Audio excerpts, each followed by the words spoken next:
Okay, so we're back out here today with my Airforce Texan. The only thing that's changed since the last time you saw it is I added a Picatinny to 18mm mount up here so I can mount a bipod. This is just a UTG bipod I had laying around from a long time ago.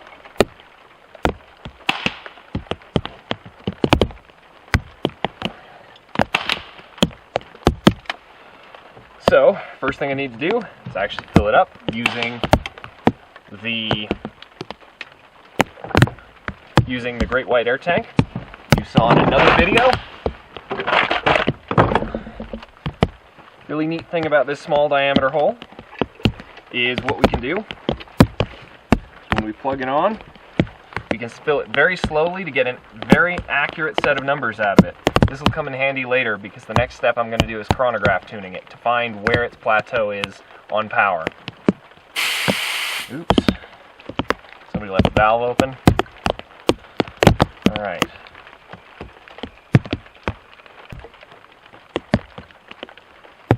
So it's filled to 3,000 psi and ready to go. Just let the bleed valve off.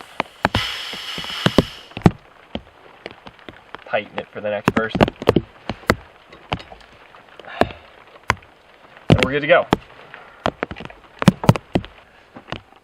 Okay, so today, instead of our homemade real bullets for black powder that have been sized down, I'm using some Air Venturi 166 grain 45 caliber.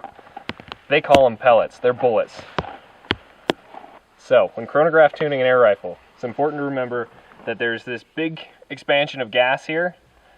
The chronograph needs to be at least past that, which is about 3 feet in front of the muzzle of the rifle. Alright, I have a nice spot in the dirt picked out, so I won't shoot the chronograph, hopefully. Good. What's it say? 629.3. These are at the factory settings. I only care about how accurate it's going to be at a particular setting. I'll cover how to set for power in a different video. To avoid this becoming an excessively long and boring episode, I've compiled all of the data we collected this day into a series of tables. So let me start by explaining the contents of this table. At the top, we see test 1, and it's 3,000 psi charge. Now that is the psi value as listed by the Great White Air Tank, not the gauge on the side of the Texan. In the course of these tests, we found a slight discrepancy between the value listed on the tank and the value listed on the Texan. Now, the 3 columns represent the shot number, the pressure on the gauge on the Texan as taken before the shot, and the speed of the shot in feet per second. 686. I've placed an asterisk next to the 2400 psi next to shot 6 because as we collected more data, that value didn't make sense, so I believe that I misread the gauge when taking down data. Okay, now that we know what the chart represents, let's start talking about what's actually in the chart.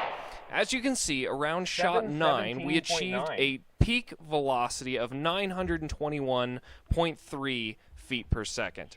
This likely happened at about 2400 psi as listed on the Texan gauge.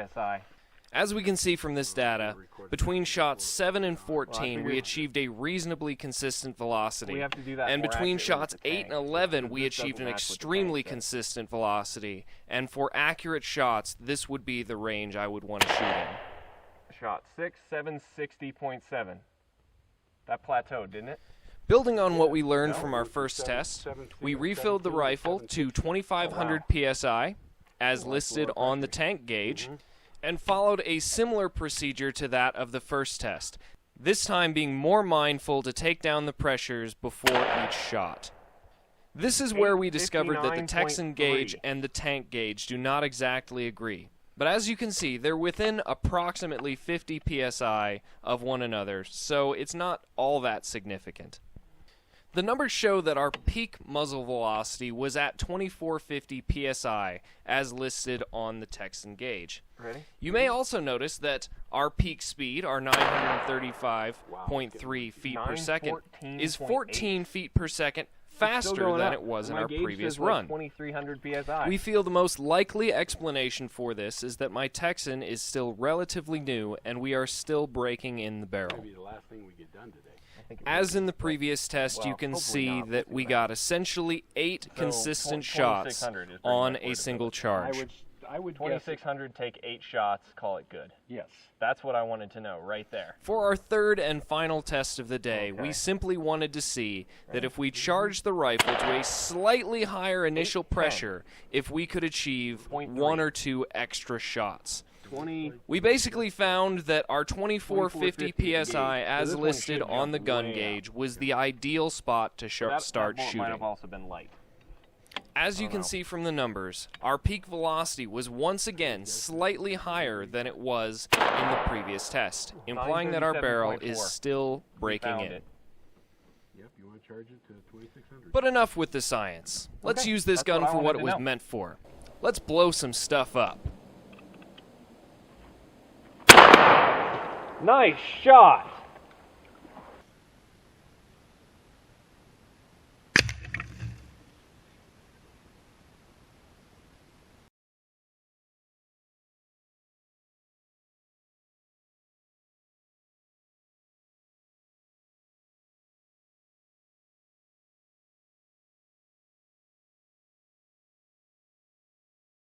Just so you know, this may be my favorite thing I've ever captured on video.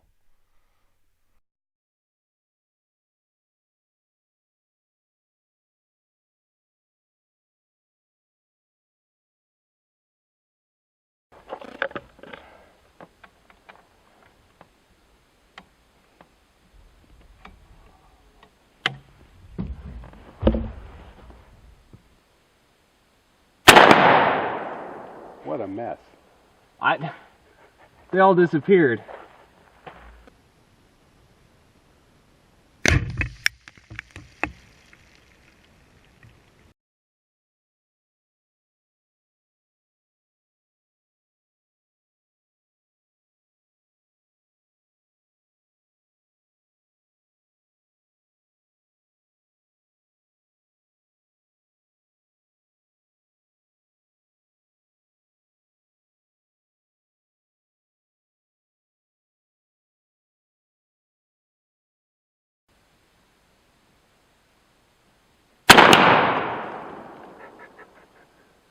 I saw green chunks flying in all directions.